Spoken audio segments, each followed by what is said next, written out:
যখন দুনিয়ার কোনো মানুষ গাভী আছে না, গাভীর থেকে দুধ দহন করার পরে পাত্রের মধ্যে যখন রাখি, এই দুধটাকে পুনরায় গাভীর স্তনে প্রবিষ্ট করা কি সম্ভব?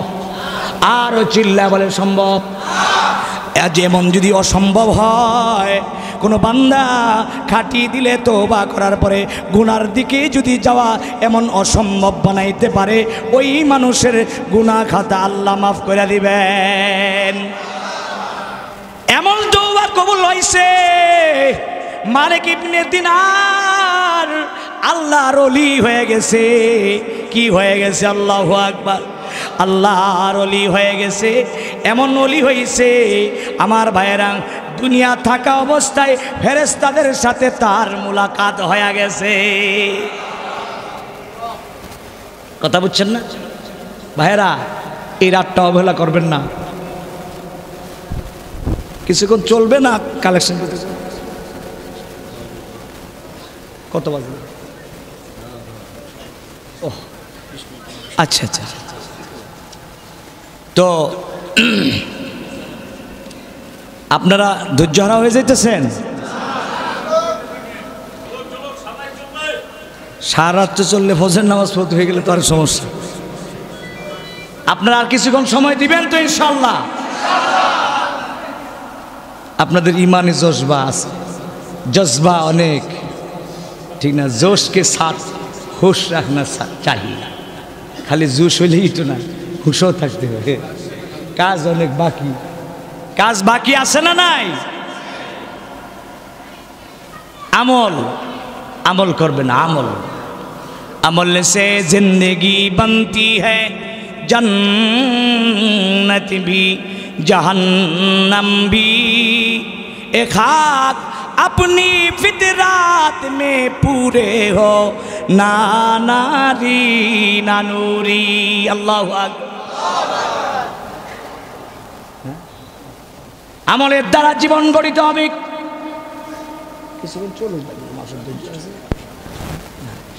আমলের দ্বারা জীবন গড়িতে হবে। মানুষ জান্নাতে যাবে না জাহান্নামে যাবে। আমলের দ্বারা জীবন গড়িতে হবে। কিসের দ্বারা? আর রসুল্লাহ বলে, वाज तू सुनती है लेकिन हम अमल करते नहीं, गर अमल करते तू बुरी कम में लाते नहीं। अल्लाह ওয়াজ শুনি, আমল নাই, বক্তার নিয়ত ঠিক নাই। কয় যদি এবার ওয়াজটা আমার ভালো হয়, দাওয়াত আগামীতে মিলবো, মানুষের জায়গায় জায়গায় দাওয়াত দিব, হাদিয়াটা আমার গরম হইব। আর কমিটির উদ্দেশ্যই ওয়াজ তো কি, ওয়াজ হুজুর যাই কিছু করুক, কালেকশনটা যাতে হয়ে যায়। আর পাবলিকের নিয়ত হইল যে হুজুরের সুস্বার যদি ভালো থাকে তাহলে কিছুক্ষণ শুনবো, আর না হইলে গো। নিয়তেরও ঠিক নেই, ইখলাস তো নাই, হুজুরগর ভিতরেও নাই। আলহামদুলিল্লাহ কিছু হুজুর আছে, কিছু মানুষ মুখলেস ইমানদার মুসলমান আছে, আছে না নাই? দুনিয়া চলবে কিভাবে? আমাদের আকসারের অবস্থা এইটাই হয়ে গেছে, ঠিক না? ঠিক আমার ভাইয়েরা, এই জন্য আসেন আমলি কাজ কেমনে তওবা করবেন? এমন একজন বিশ্ব বিখ্যাত সাহাবী, আপনার নাম জানেন, বিশ্ব বিখ্যাত সাহাবী, নবীর আপন চাচা, তার নাম হলো আমির হামজা রাদিয়াল্লাহু তাআলা। আল্লাহু আকবার। এক ধাত্রী দুধ পান করছে। নবীজি নিজের জীবনের চেয়েও বেশি মহব্বত করেছেন। অনেক লম্বা আলোচনা। তিনি আশিকে রাসূল ছিলেন। আবু জেহেল মেরে মেরে নবীকে জমিনে শুয়ায় ফেলাইছে, রক্তে রঞ্জিত করে ফেলেছে। আমার ভাইয়েরা, আমার বাবাজিরা, এমন মায়ের দিছে, মারতে মারতে মাথা ফাটায় ফেলাইছে, জমিনে শুয়ায় ফেলাইছে। মায়ের অবস্থা হাল চাচি দেখেই আমির হামজা রাদিয়াল্লাহু তাআলা যখন বাড়িতে আসছে, আয়েশা বলে, স্বামী তোমার ভাতিজারে নিষ্ঠুর পাষাণ্ড ওই পশু আবু জেহেল এমন মারলো। কানতে কানতে অস্থির বলে বারবার বলে চাচা গো আমার মা নাই, আমার বাবা নাই, আমি এতিম, আমারে আর মাইরেন না, আপনার চাবুকের আঘাত আর সহ্য করতে পারি না। আল্লাহু আকবার। এমন তো অবস্থায় নবীজি জমিনে লুটাইয়া পরে মা মা বলে কান্দে। আবু জেহেল চলে গেছে। বাড়িতে আমির হামজা আসছে, আয়েশা বলে বিবি কেন কান্দ? কই তোমার এতিম ভাতিজারে এমন আঘাত করছে, জামা ছিঁড়া ফেলাইছে, রক্তে লাল করে ফেলাইছে, মাথা ফাটাইয়া ফেলাইছে, জমিনে শুইয়া মা মা বইলা কাঁদছে। আমি কেমনে মহিলা হইয়া আবু জেহেলের সামনে আমি কেমনে যাব? আল্লাহু আকবার। ऐसी के महबूब खुदा जिस दिल पे हासिल नहीं, लाखों मोमिन हो मगर ईमान में कामिल नहीं। दिन की सूरज डूब रही है हम लोगों की सामने, रोज माशर क्या जवाब है मुस्तफा की सामने। আল্লাহু আকবার। তারাই আমার ভাইয়েরা যত যাই কিছু হন, নবীর এশ নবীর মোহাব্বত না থাকলে ইমানদার হইতে পারবেন না। পঞ্চগড়ে বিশাল বড় আহমদি জামাত নাম দিয়া এলাকায় আমার ভাইয়েরা আল্লাহ রসুলের বিরুদ্ধে তারা বিকল্প নবী মানে মির্জা গোলাম আহমদ কাদিয়ানীকেই মানুষের ইমান নষ্ট করতেছে, আকীদা নষ্ট করতেছে। ঠিক না বে ঠিক আমার ভাইয়েরা? আমার সরলপনা মুসলমানদেরকে বাড়ি দেয়, ব্যবসার টাকা দেয়, গরু দেয়, ছাগল দেয় কাদিয়ানিরা। ঠিক না বে ঠিক আমার ভাইয়েরা? পঞ্চগড়ে বাংলাদেশের ভিতরে সবচেয়ে বড় জায়গা নিয়া আমার ভাইয়েরা এই পঞ্চগড় জেলাকে তারা ভৌগোলিকভাবে কাদিয়ানি স্টেট করতে চায়, জেলা করতে চায়। নাউজুবিল্লাহ বলেন। আমার নবীকে তারা নবী মানে না, ইসলামকে নিয়ে উপহাস করে। ওই যে দেখা যায় ইংরেজের দোসর আমার ভাইয়েরা, ওই যে ইংরেজের দোসর মির্জা গোলাম আহমদ কাদিয়ানীকে নবী দাবি করে। যেই মির্জা গোলাম আহমদ কাদিয়ানী ঘন মুতুরা বেরাম, চোখ একটা কানা, মেট্রিক পরীক্ষা দিয়া ফেল করেছে, সে আমার নবীর সাথে পাল্লা দিয়া ইংরেজের টাকা খায়া ওই নাকি নবী দাবি করে। ঠিক না বে ঠিক? ব্রিটিশ বিকল্প নবী দাবি করেছে। বর্তমানে তাদের মূল অফিস লন্ডনে, আরেক অফিস আছে কানাডায়, আরেক অফিস আছে ইসরায়েলে, আরেক অফিস আছে আমেরিকায়। বাংলাদেশের ভিতরে সারা পৃথিবীর ভিতরে সবচেয়ে বেশি বিজনেস সেন্টার তাদের। ঠিক না বে ঠিক? আরএফএল পানভিশন এরকম হাজার হাজার পণ্য দিয়া এদেশের মানুষদেরকে নিয়া কিছু কিছু কোরআনের কথা বইলা, কিছু কিছু ভালো ব্যবহার কইরা মানুষ সরল মানা দরিদ্র মুসলমানদেরকে তারা ক্রয় কইরা নিতেছে। ঠিক না বে ঠিক? থাকিতে দেহের প্রাণ তোমারই সম্মান, দেব না লোটাতে ধোলা। দিবেন দিবেন দিবেন বলেন কাদিয়ানীরা কাফের। আরো জোরে বলেন কাফের। কাদিয়ানীরা কাফের। কাদিয়ানীর বিরুদ্ধে গ্রামে গ্রামে মহল্লায় মহল্লায় দুর্বার আন্দোলন গঠন করতে হবে। আমরা মুহাম্মদুর রাসূলুল্লাহ সাল্লাল্লাহু আলাইহি ওয়াসাল্লামকে নিজের জীবনের চেয়ে বেশি মহব্বত করি, নিজের বাবার চেয়ে বেশি মহব্বত করি, মায়ের চেয়েও বেশি মহব্বত করি, নেতার চেয়েও বেশি মহব্বত করি, নিজের টাকা পয়সার থেকে বেশি মহব্বত করি। যেই নবী সুপারিশ না করলে পৃথিবীর কোনো মানুষ আল্লাহর জান্নাতে যাইতে পারবে না। ঠিক না বে ঠিক আমার ভাইয়েরা? থাকিতে দেহের প্রাণ তোমারই সম্মান, দেব না লোটাতে ধুলায়। মারহাবা। এটা ঈমান। এজন্য কথা বলি। নামাজ রোজা পড়েন, বেশকে নবী না এশকে মাহবুবে খোদা জিস দিল পে হাসিল নেই, নবীর এশক মোহাব্বত যার ভিতরে নাই, লাখো মুমিন হো, লক্ষ মুমিন কোটি মুমিন হইতে পারে দাবি করিয়া, मगर ईमान में कामिल नहीं, किंतु परिपूर्ण ईमानदार হইতে পারবে না। দেখেছেন আমাদের মুসলমানেরা এই ইসলামের জন্য নবীর ভালোবাসায়, নবীর মোহাব্বতে শাহাদাতের তামান্না নিয়ে শহীদ হয়ে গেছে, ঠিক না ঠিক আমার ভাইরা? প্রয়োজন আমরাও শহীদ হয়ে যাব। এদেশে রাষ্ট্রীয়ভাবে কাদিয়ানীদেরকে কাফের ঘোষণা করতে হবে,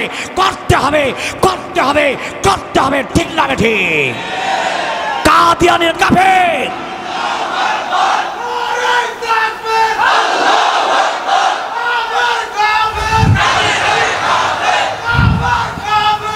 কাদিয়ানী কাফের।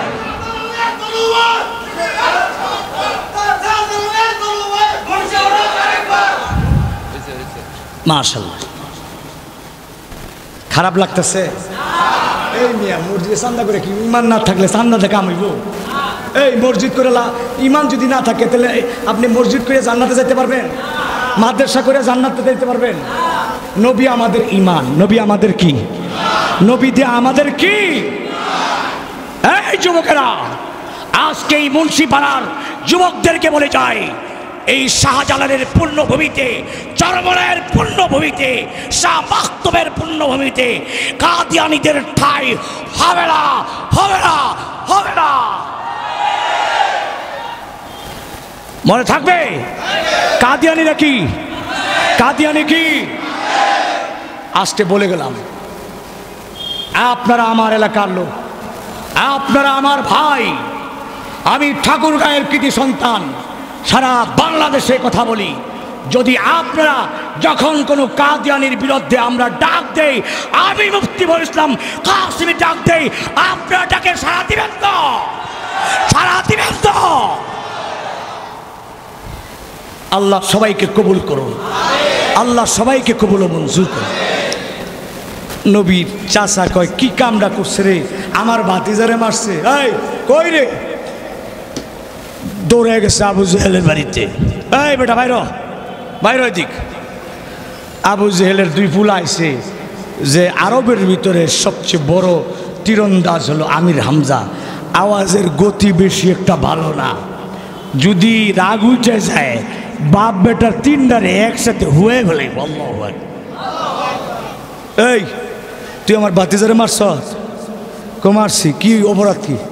কই আমাকে ওই যে মূর্তির বিরুদ্ধে কথা কয়, লাতুজার বিরুদ্ধে কথা হয়, হ্যাঁ এইগুলি কথা বলে, এগুলি তো আমরা সহ্য করতে পারি না, এই জন্য মারছে। আবু জেহেলের মাথার মধ্যে দৌলক দিয়া বাড়ি দিচ্ছে। দুই বেটা কয় যে আব্বা শরীরটা কিন্তু কামড়াইতেছে, শরীর কামড়ে লাভ নাই। যখন ওই দেখা যায় এই আপনার তীর শুরু করে দিব, তিন বাপ বেটারে শেষ করে দিব। আল্লাহু আকবার। কয় ভাতিজা কই দিকে গেছে, যায় দেখে পাহাড়ের গর্তের ভিতরে উম্মতের দরদে, উম্মতের মুক্তির জন্য আল্লাহর রসুল উম্মতের ব্যথা নিয়া মুহাব্বত দিয়া কান্দে কান্দে জার হয়ে গেছে। আল্লাহু আকবার। ডাক দে ভাতিজা, উঠ বেটা, হায়। চাচা, চাচা গো, শরীরটা আমার, শরীরটা চাচা, আমি এতিম, আমার মা নাই, আমার বাপ নাই চাচা, তোমরা আমার কেউ দেখো না। আবু জেহেল তো মারতে মারতে আমারে অস্থির করে ফেলেছে। দেখো চাচা, মাথা ফাটাইছে, জামা ছিঁড়ে ফেলেছে।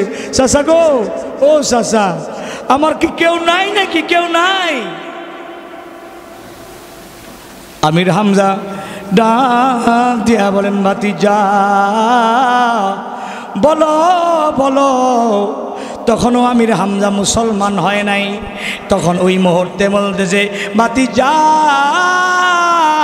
বল বল বেটা বল, তোমার জন্য, ও তুমি নবী পয়গম্বর মুহাম্মদুর রাসূলের জন্য আমি চাচা আমির হামজা আমার জীবন দিয়া দিব। এমন অবস্থায় ভাতিজারে আল্লাহ নিয়া দইরা কান্দে। নবীজি বলে, চাচা গো, আমার শরীরের যন্ত্রণা, মাথার যন্ত্রণা অস্থির অস্থির অস্থির, কি করলে মুক্তি পাইবা? চাচা গো, ও চাচা আপনি আমার জন্য কি করবেন? আমি আজকে থেকে তোমার বাবার ভূমিকা পালন করব। আজকে থেকে তোমাকে যেইখানে মক্কার কাফেররা আক্রমণ করবে আমি সেইখানে তোমার পাশে ঢাল হিসাবে দাঁড়াইয়া যাইব। ও চাচা আর কি করতে হবে? কালেমা পর পর।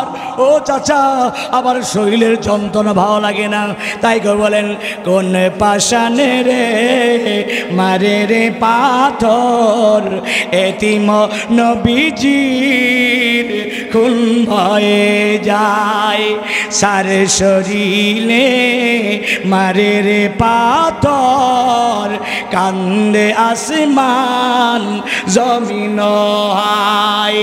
কাদিয়া বলিলেন আমির হামজা, কি হলো ভাতিজা বলো না আমায়, আমারে তুমি দাও চিনাইয়া, নাম নিশান তার মাটিতে মিশায়। আল্লাহু আকবার। বলিলেন নবীজি সজলনে তীরেতে, যদিও ব্যথা লাগিয়ে থাকে, ও চাচা ফুকে দাও গো কালেমা তাইব, এতিম ভাতিজার জখম জ্বালা। এবার চাচা কয় ও ভাতিজা আর দেরি করবা না, তোমার জবান দিয়া আমারে কালেমা বইরা মুসলমান বানায়া দাও। আমার ভাইয়েরা, মুসলমানের মহান যুদ্ধ যে আয়াতটা, যেই ঘটনাটা আমি বলবো উদ্দেশ্য, এই যে তৌবা খাটি দিলে তৌবা কারে কয়, কোরআন শরীফের 3টা আয়াত ও 80 শানে নাজিল হয়েছে, সেই কথাটা বলে আমি আলোচনা শেষ ইতি টানবো। তবে শর্ত হইল একটা, আপনারা কেউ উঠবেন না, লড়াচড়ি করবেন না। মাদ্রাসা এটা ঠাকুরগাঁও জেলার ঐতিহ্যবাহী প্রাণকেন্দ্র মাদ্রাসা, এত সুন্দর অনেক টাইসের দরকার, আরও 2 তলা ছাত্র জায়গা দেওয়া যাচ্ছে না, আরও উপরে তালা বাড়াইতে হবে। এই ভিতরে রং ডিস্টাম্বার অনেক কাজ বাকি আছে। এখানে শত শত ছাত্র এতিম দরিদ্র অনাথ ছাত্ররা পড়াশোনা করে, অনেক টাকার দরকার। এই যে মুহতামিম সাহেব অত্যন্ত সুযোগ্য একজন ভালো আলেম হাফেজে কোরআন, আমাদের কমিটিরা অত্যন্ত সুদক্ষ এবং সুযোগ্য। এই মাদ্রাসাটাকে তারা নিজের জীবনের চেয়েও নিজের ফ্যামিলির চেয়েও মহাব্বত করে, ঠিক না বেঠিক? না হলে এই ঠাকুরগাঁও জেলার ভিতরে এত সুন্দর মনোরম পরিবেশে এত সুন্দর মাদ্রাসা হইতো না, ঠিক না বেঠিক আমার ভাইয়েরা? এই জন্য আপনারা যদি ওয়াজ শুনতে চান আরও আধা ঘন্টা সময় দিবেন। কেউ লড়বেন, গলা কিন্তু ভাঙ্গা। গতকালকে প্রায় 3-3.5 ঘন্টা মতন বক্তৃতা করছি, ওই যশোরে বক্তৃতা করছি, সারাদিন গাড়িতে ছিলাম, খাওয়া দাওয়ারও সুযোগ হয় না, এখানে আসছি ডাইরেক্ট।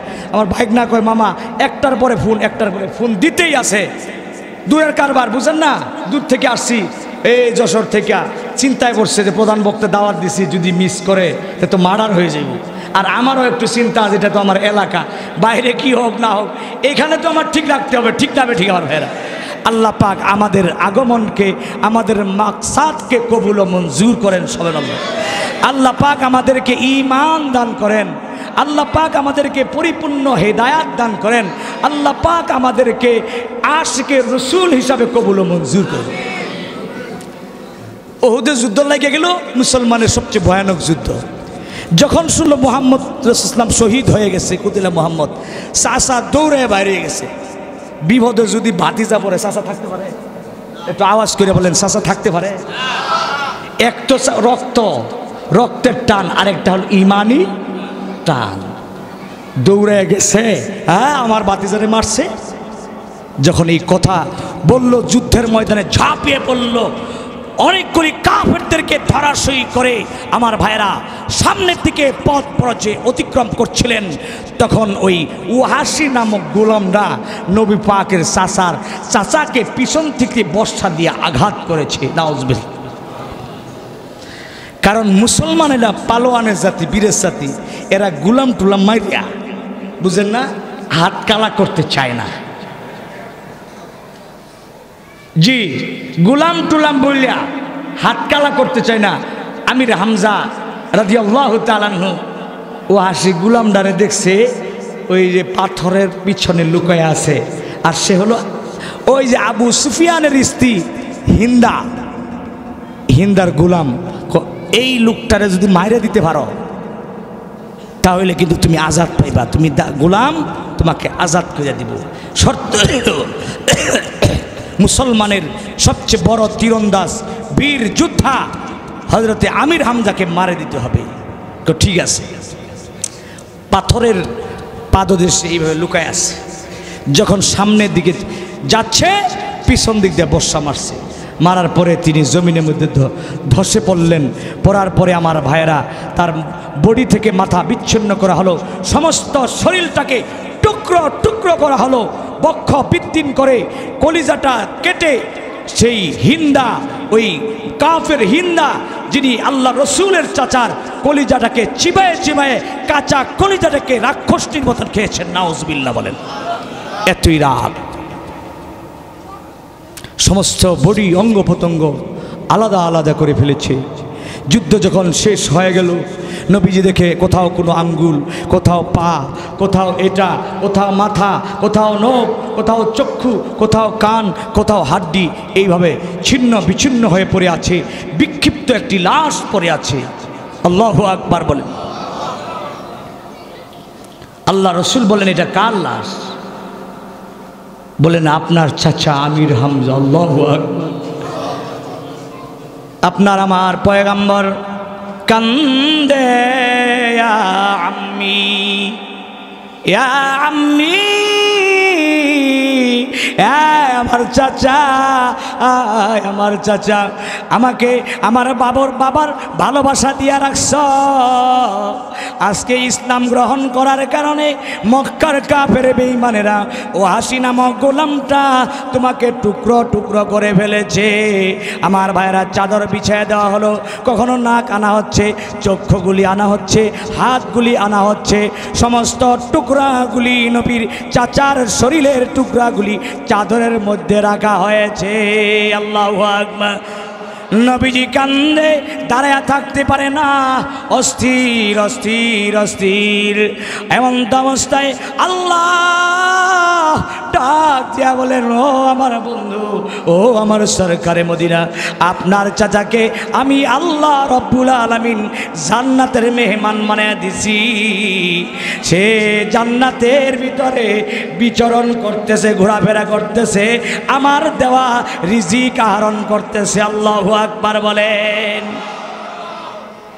মক্কা বিজয় হয়ে গেছে। যে তিনটা আয়াত শোনানোর জন্য, যে এই অল্পক্ষণের ভিতরে শেষ করে দিতেছি, তিনটা আয়াত নাজিল হয়েছে। মক্কা বিজয় হয়ে গেছে, মুসলমানের কোরআনের আয়াত নাজিল হয়েছে, ইন্না ফাতাহনা লাকা ফাতহাম মুবিনা। আল্লাহু আকবার। আল্লাহ পাক নবীজিকে সুসংবাদ দিয়েছে মক্কা বিজয়ের। মক্কা যখন বিজয় হয়ে গেল, আল্লাহ রসুল সাধারণ ক্ষমা ঘোষণা করলেন, যারা এখানে আছো মক্কার ভিতরে, তারা যদি ওই সুফিয়ান রাদিয়াল্লাহু তাআলার ঘরে যদি তোমরা প্রবেশ করো, তাহলে তোমাদেরকে আমান দেওয়া হবে, নিরাপত্তা দেওয়া হবে।